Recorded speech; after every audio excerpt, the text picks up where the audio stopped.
una caída repentina de ingresos, los gobiernos tienen tres opciones realistas para mantener la estabilidad macroeconómica. La primera opción es aumentar los impuestos. El segundo es la austeridad, es decir, recortes drásticos al gasto público. Y la tercera opción es pedir prestado. Básicamente, una opción para esparcir el dolor hacia el futuro.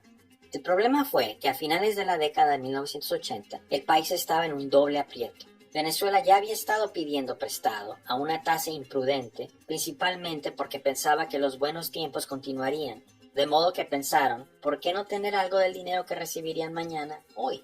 Sin embargo, resultó ser que usar los precios futuros del petróleo como garantía es una idea terrible, que se derrumbó mucho más rápido de lo que pensaban.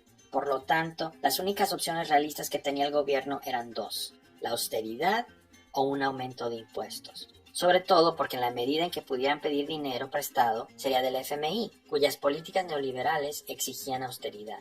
Sin buenas opciones, el gobierno venezolano hizo lo que siempre había hecho en el pasado: conseguir que los pobres pagaran la cuenta, excepto que esta vez dolería más que antes, ya que durante los años dorados, el gobierno había optado por grandes subsidios para el transporte, los precios del petróleo, los precios de los alimentos, etc. Y a finales de los 80 la gente no solo estaba acostumbrada a ellos, sino que los necesitaba más que nunca debido a que la economía se había desacelerado. El resultado de la austeridad fue el Caracazo, cuando en febrero de 1989 el gobierno reprimió una ola de protestas, manifestaciones y disturbios sociales que resultó en la muerte de alrededor de 300 personas. El gobierno se tambaleó y algunas de las reformas se diluyeron, pero las protestas y la tensión continuaron.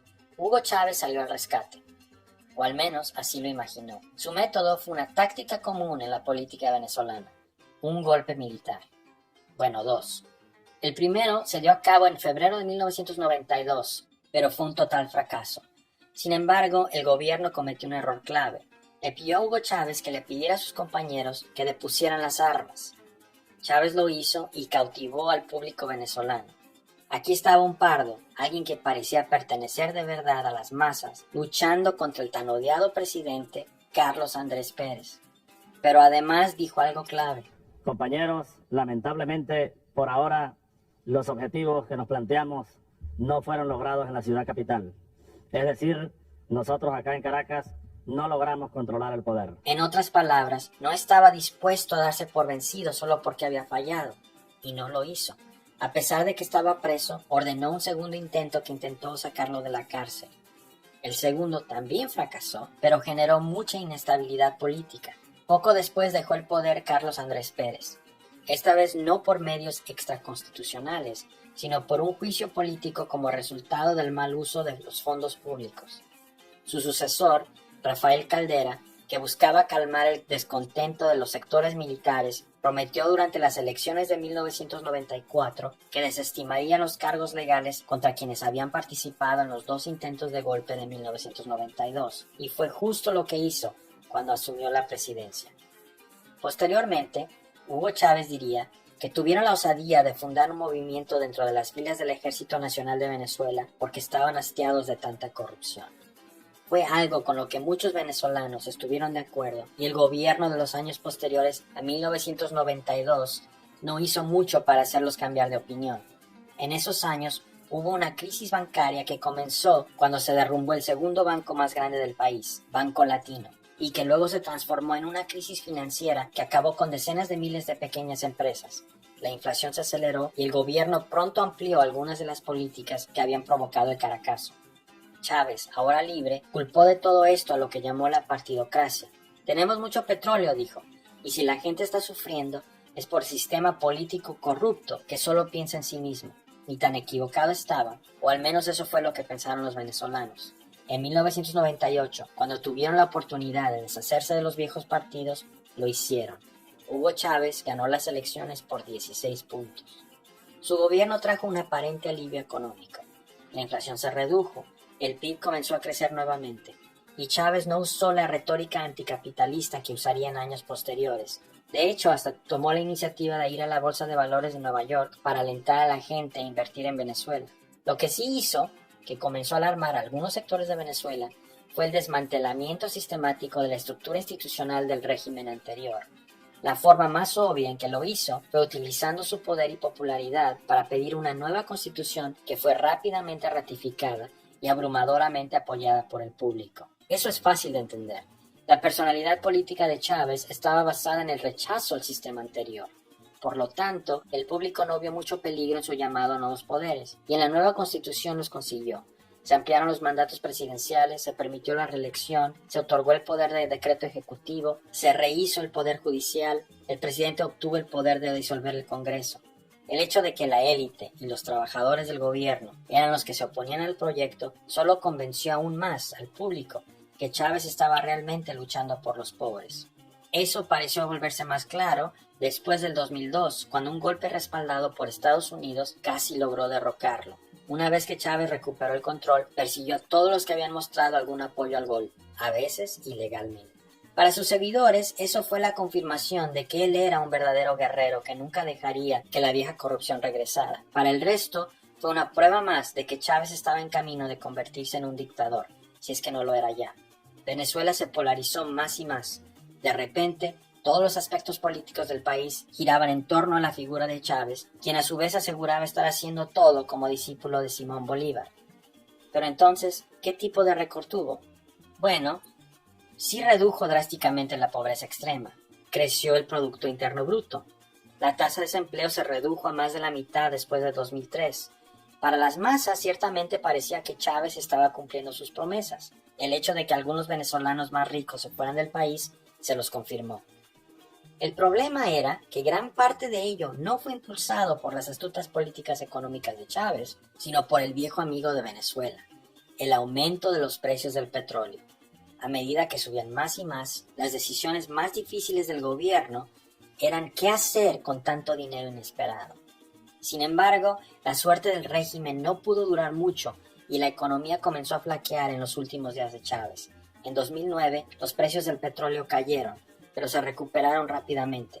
La contracción del PIB de ese año fue solo un anticipo de lo mucho peor que se avecinaba. Pero antes de que eso sucediera, Hugo Chávez contrajo cáncer. Antes de morir, se aseguró de elegir a un sucesor que continuaría con su proyecto, Nicolás Maduro. Maduro fue elegido exclusivamente por su absoluta lealtad a Chávez. No tenía el carisma del comandante y pronto tampoco tendría su arma más potente, los altos precios del petróleo. 2 años después de comenzar su presidencia, el costo de un barril de crudo se había reducido a la mitad. Peor aún, el legado de Chávez en PDVSA, la compañía petrolera nacional, había sido ponerla completamente bajo el control del gobierno, reemplazando a todo aquel que no fuera pro-Chávez. Eso trajo lealtad al chavismo, pero también una pérdida de experiencia. A medida que la inversión extranjera también se agotó, Venezuela tuvo lo peor de ambos mundos. Producía menos petróleo por menos dinero. Naturalmente, los ingresos del gobierno colapsaron.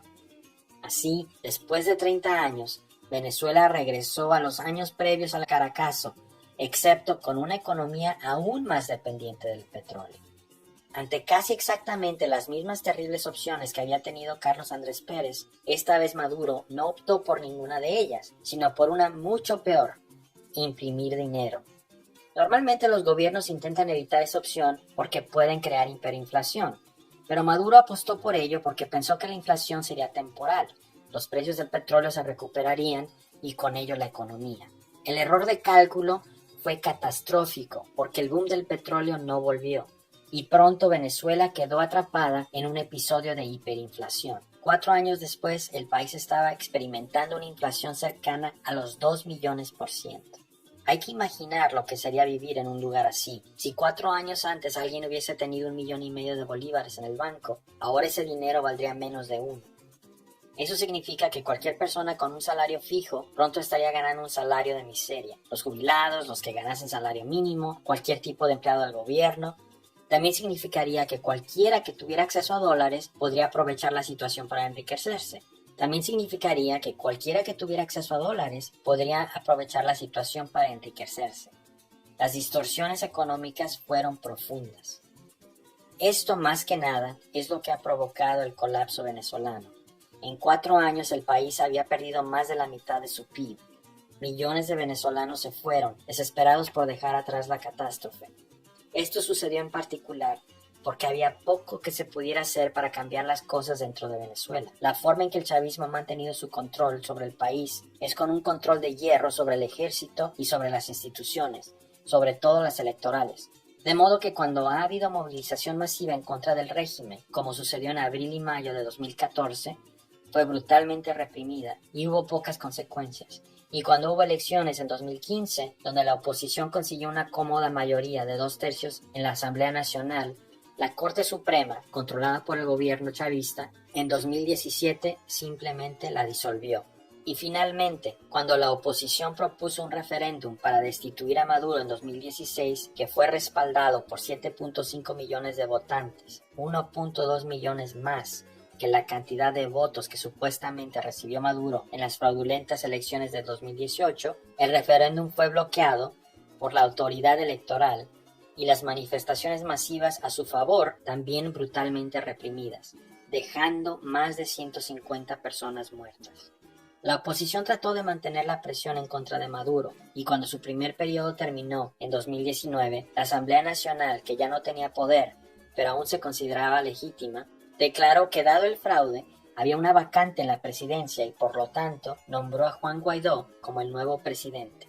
Este fue reconocido por muchos gobiernos alrededor del mundo, incluyendo Estados Unidos. Sin embargo, a pesar de más sanciones y presión internacional, Maduro siguió en el poder. La miseria ha continuado y solo ha empeorado con la pandemia. La política venezolana actual podría resumirse entonces en cómo tratar de encontrar una manera de devolver la estabilidad económica al país. Para la oposición esto significa la transición a un país con más contrapesos y uno donde Maduro no gobierna.